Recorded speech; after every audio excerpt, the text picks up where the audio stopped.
برامج ادوبي، الاسم اللي مكسر الدنيا حرفيا. كل المصممين المحترفين دلوقتي بيستخدموا برامج ادوبي في كل شغلهم دلوقتي حرفيا لما يجي واحد مننا. وده بقى يا صاحبي للتصميم ومعالجة الصور. وانا جايب لك 3 بدائل مش بديل واحد. اول حاجة، ده موقع مفتوح المصدر، ده فوتوبيا. وده نفس واجهة ادوبي فوتوشوب بالملي، وبيدعم صيغ مهمة جدا زي البي اس دي والرو، ودوت موقع عظمة. يعني انصحك انك تجربه. تاني حاجة معانا وده جيمب او جيمب. وده بقى يا معلم خفيف على الجهاز، وليه شروحات كتير جدا على اليوتيوب، وليه جمهور. حاجة معانا وده كريتا، وده للرسم الرقمي، واجهته قريبة جدا يعني برضو من الفوتوشوب.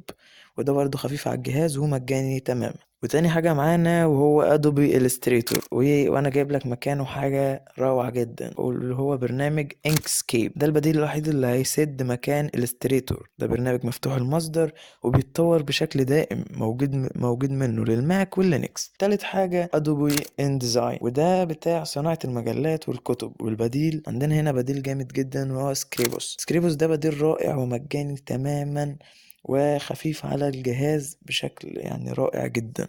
وهو طبعا واجهته قريبة من ادوبي ان ديزاين، فانصحك بيه. رابع حاجة معانا لو انت بتشتغل شغلك يعني تعديل الصور، اللون وكده، زي على برنامج لايت روم، فانا جبت لك حاجة جامدة جدا. هما حاجتين الصراحة، دارك تيبل ويرو سيريابي، دولت أجمد 2 مكان لايت روم. الاتنين مجانيين ومتخصصين في معالجة الصور بطريقة ممتازة جدا جدا، والاتنين خفاف على الجهاز بشكل لا يوصف. خامس حاجة معانا، ونيجي هنا للعظمة اللي بجد، بديل لل3 برامج من برامج ادوبي بريمير، وادوبي افتر افكت، وادوبي اوديشن، كلهم في برنامج واحد، واللي هو ده فينشي ريزولف.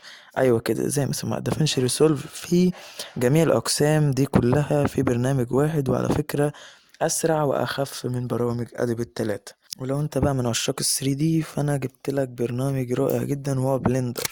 برنامج رائع جدا لتصاميم ال3 دي، وكمان خفيف ومساحته صغيرة جدا جدا.